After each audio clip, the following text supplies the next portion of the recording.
recipes to know. So today I'm doing a quick instructional video on how to make vegetable stock.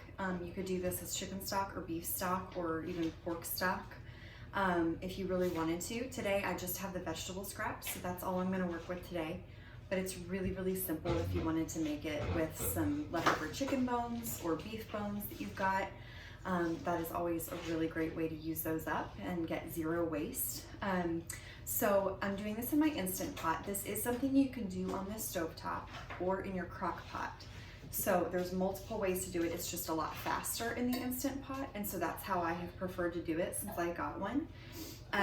So I have an 8-quart Instant Pot, so I just take my insert, use that here. I have spoken in multiple videos about my bag of veggie scraps. And so basically what I do is anything that is usable, I put in this bag and I just keep it in my freezer. And that way I just fill it up as I'm making things, and then once it's full, I'll usually start another bag unless I'm just really ready to make a batch of stock right away. So once it's full, I just kind of stick it in the back of the freezer.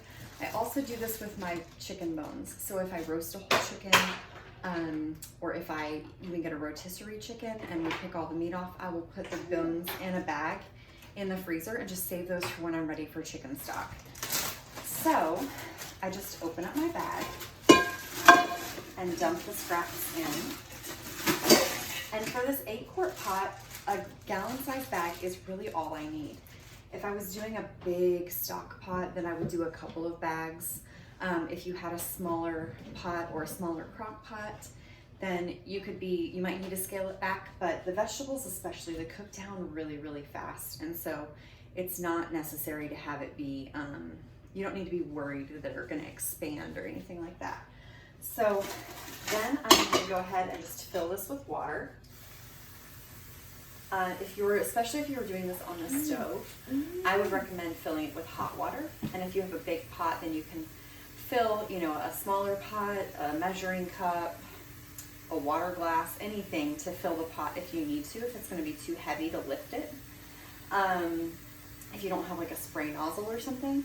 So you're going to go ahead and you want to at least cover what you've got. I'm going to go ahead and bring this to my pressure cooker max line. Just so that I can get the most broth. So officially something can only be a stock if you use bones. So this is officially a broth because there's no such thing as a vegetable bone. So if I were doing this with chicken, for example, that's the one I do the most. You would just put your bones in with your vegetables, fill it to the top with water. If you're not doing this in a pressure cooker, especially if you're doing it in a crock pot where it's not going to be boiling like crazy, you could fill it much closer to the top. We're going to put this in the Instant Pot. So if I do it, especially with any sort of chicken bones or beef bones, I will add apple cider vinegar, just a good little glug of it, probably 2 to 3 tablespoons is what it winds up being. And that sort of draws the calcium out of the bones as well as adds a little bit of flavor, which is really nice. But it's mostly to draw the calcium out of the bones and just adds more nutrients to your stock.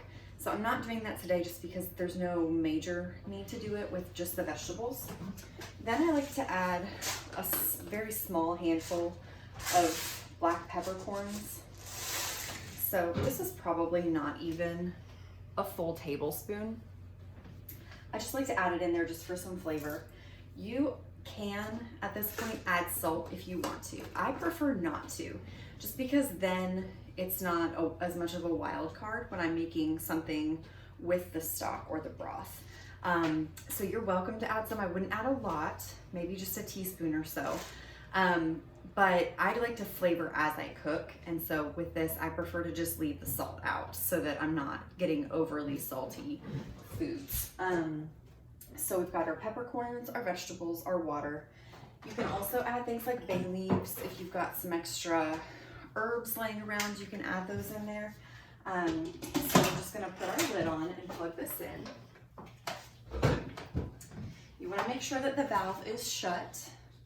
And then on mine, it actually has a soup and broth button, but if you didn't have an Instant Pot with that button, I would go ahead and just do high pressure or medium pressure for about an hour to an hour and a half. With the vegetable broth, it's really not as important because you're not trying to draw those nutrients out of the bones, but it's still really nice. So I'm gonna go ahead, I like to do it for an hour and a half on the soup broth button. And it's showing me that it is the high pressure, but it's at normal. So it actually would be that medium amount of heat and pressure. So I'm gonna let that go. Once that's finished, you're not in a major hurry to have to pull everything out. That's the nice thing about broth or stock, is that it's not like an immediate need where you've got to handle it as soon as it's finished. You can just kind of let it sit and stay warm. You wouldn't want to take it off the stove and leave it overnight or something. That's a good breeding ground for bacteria. But especially in something like a crock pot or an Instant Pot, to leave it on warm, or just to leave it with the lid on keep warm in the Instant Pot. What we're gonna do when it's done is we're gonna strain it. So I use a colander usually. I've got a couple of different straining utensils. I've got just a colander, which is how I did it for the longest time. I also have a more fine mesh strainer. I use this for other things in my kitchen, so I wouldn't buy one like that specifically for stock, but if you've got it for other things, then it's great because it'll catch all those little pieces. But you can also just use a colander, and I like to do it a colander over a large bowl, and that way it's got plenty of room for the liquid to go into. So we will talk about that once it's done. I will show you the straining process, and then we'll talk about what to do with it once it's cooled. So we'll check back in just a little bit, and I'll show you what to do and show you the finished product of our vegetable broth. All right, welcome back. So my vegetable stock, well, it's not stock, right? My vegetable broth has cooked, and the pressure released naturally just because I had other things to do. So I went ahead and just let it sit. And like with on the Instant Pot, it tells you how long it's been sitting for. It's been done for 3 hours, but like I said, it's not a big deal because we are not in a major hurry. It's keeping it nice and warm. So I'm gonna go ahead and take the lid off. It's got a really nice color to it. And so we're gonna go ahead and turn our Instant Pot off, and we're gonna get some oven mitts because the insert is pretty hot because it did keep it so warm. So I'm gonna lift this out. And so now, just like I had showed you how I told you earlier, we've got this nice big metal bowl. You could use glass, plastic. Not the best for something like this because it's getting heated up, but it's an option if that's all that you've got. You could even use a big pot that you have if that's all you've got. And then I've got my colander in here. Again, you could use another strainer, but I like how the colander sits in it. And so there's less chance of it rocking around and splashing everywhere and spilling. I'm also gonna drag my trash can over here because once we need to discard the scraps, they are really hot and kind of juicy sometimes, and so I want to be able to just dump them straight in the trash. So the way I typically do this has started to cool off already, so I'm just going to use my hands. So the way I try to do this is to pour it. I kind of try to put the bottom part right below where I'm pouring over the strainer if possible, so that if it drips down the side, it doesn't get all over the counter and the floor. So I like to do it like this, and you just slowly pour it. And depending on how full it is, how full the pot is, you may start pouring out chunks of vegetables or bones right away. Other times it stays on the bottom because you've got more liquid on the top. So in this case, there wasn't a lot of the vegetable pieces at the top. So now I'm going to just use this metal spoon, And the thing I like about this is that the flavor does vary every single time because I used vegetable scraps and those are going to be different. So this one had some broccoli stems, some onion bits, had potato peels, looks like the bottoms of some beets, and some beet peelings. So some Brussels sprout pieces. So really you can, unless it's just rotten, you can use whatever you have on hand. Technically, you can just buy celery and onion and carrot, and that is traditionally, if you want a really consistent broth or stock, then that would just be all you would use every time. But you wind up spending a decent amount of money trying to make some broth or some stock, and so this is a no waste way of doing that, and I just love that. You're getting every little bit out of what you're buying, and we all can appreciate that, right? So I'm going to set this back in the Instant Pot now so that it can kind of drain on its own there. So now from vegetable scraps and water, we have this entire bowl of broth, which is amazing. So this is really good for cooking, for anything that calls for chicken or vegetable broth.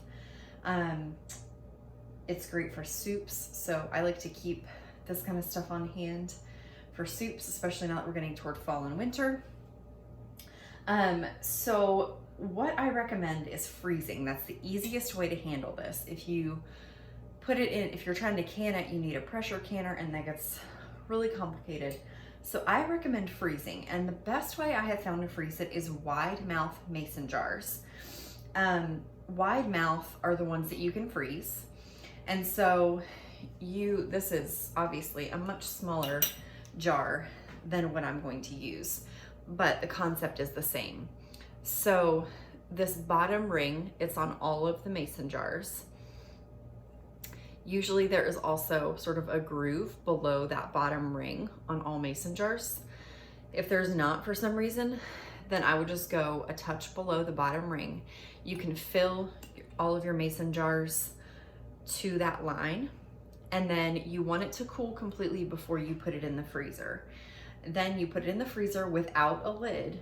You let it freeze all the way through, and then you can put a lid on it. I'll show you the lids I really like.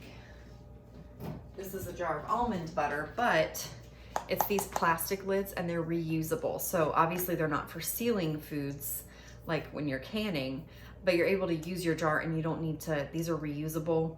So you don't need to have the rings in the lids and all of that. If you have rings and lids, you can reuse those over and over again in the freezer. But I really like these because it helps it kind of stand out, and I know like, oh yeah, that's a shelf stable item. And then once you have frozen it, then you just can pull a jar or two out and leave it on the counter. You can even run it under some warm water in the sink to thaw that out, or you could take the lid off and put it in the microwave and just defrost it that way. So it just has so many uses. It's so nice to have in the freezer. It will keep for a while in the fridge, but if you're not going to use it in a few weeks, I would put it in the freezer so that all of your hard work does not go to waste. So if you were doing all of this process in a crock pot or on the stove, the crock pot, I would do it all day or all night. So probably about 8 hours. Same thing on the stove, although the stove you can simmer it a little bit more, so you could do that for about 5 or 6 hours. This is definitely the either this or the crock pot is the least labor intensive way of doing it, because you don't need to keep an eye on the stove. You can pop it in the Instant Pot or in the crock pot and you can walk away and do something else. You can leave it on overnight. You can't do that on the stove. So I would recommend crock pot or Instant Pot. But if you for some reason have neither of those, then do it on the stove. Just keep it barely simmering, whatever temperature that looks like for you, barely simmering, and just let it simmer with the lid sort of cocked to the side for about 5 or 6 hours. So that is how to make vegetable broth. Like I said, with the bones, that makes it into a stock. And we talked about all of that earlier. So if you have any questions, please leave a comment below. We'll be happy to answer your questions. So happy stock cooking.